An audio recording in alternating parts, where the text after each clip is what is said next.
landlord made it happen. Kumasi was awesome. I don't know what word to describe it. It was mind-boggling because you could see, it rained. It rained for a major part of the evening, and there were still patrons standing in the rain, jamming.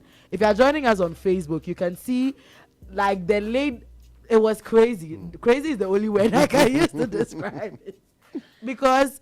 And it's not like it was small rain, it rained heavily at a point. You saw people in raincoats, standing at the Baba Yara Sports Stadium waiting for Sarkodie to perform. At the end of the day, it was a beautiful event, although some of the artists on bill were not able to perform due to, the rain caused a lot of problems. So some of the artists were not able to perform. I think Jackie, YP, and a couple of others. Sarkodie has come out to apologize to the artists, also apologize to the fans. And he has promised that next time there's going to be contingency plans for some of these things. These things, it's unforeseen circumstances. But he has promised that next time they are going to factor in all these issues.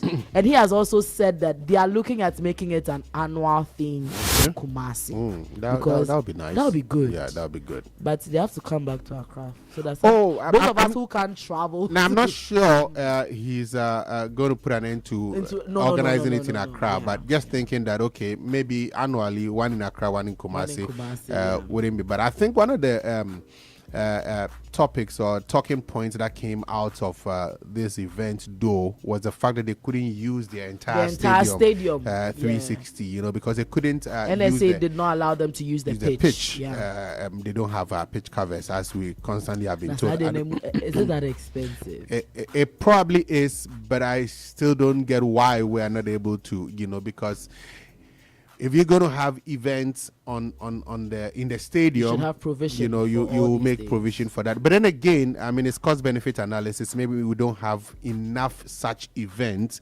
to warrant that investment. The investment that you will make in it, So it's a conversation that I think has to be had across multiple sectors, to have that. Because sometimes you have what's the name? Even political rallies and stuff like that happening, and then they mess up the pitch, especially the AstroTurfs. Yeah, so there has to be that conversation to be had, because I was thinking that if it was the full 360, Baba Yara, I think it's about 40,000 capacity, so that would have been huge. Yeah, it would have been huge. So to have 40,000 capacity at the stadium, witnessing Rapperholic. And I think they could have filled it, because the names on bill, I mean, these are the top guns, when you talk about music, Ghana music, so it was possible, but of course, if you also don't attempt it, you don't know what you can do, so that for me is the part that I would have really wished that they were able to use the entirety of the stadium, not just the part. But beyond that, I think it was a massive event. I think bringing Obrafo on stage too was also a beautiful touch. I mean, people were not expecting. It was massive, So kudos to Sark and his team, and hopefully it gets better from here, and all the other artists will put up shows, this could be the starting point, for all the other artists, we're getting into December. And that is my issue. I don't understand why all the concerts are in December. And it's not even like the whole December.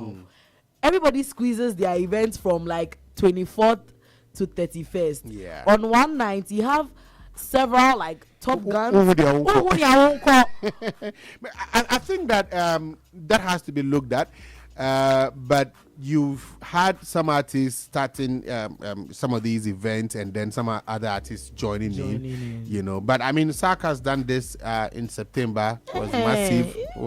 So because the jamming has to be all year round. It doesn't have to especially for these big artists, the likes of Sark, Shatta, Stone, Boy, and Co. They could do events all year round, and I'm sure it will be patronized. And not just in Accra, in Kumasi, in some of the other regional capitals.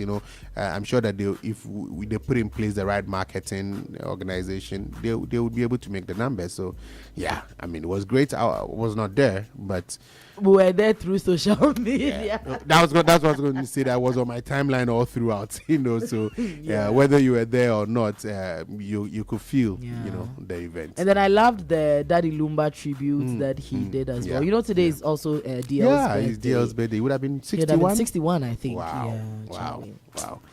For us, how you go do Yeah. We still keep celebrating him, of course. Of course. So that wraps it up for Trends today.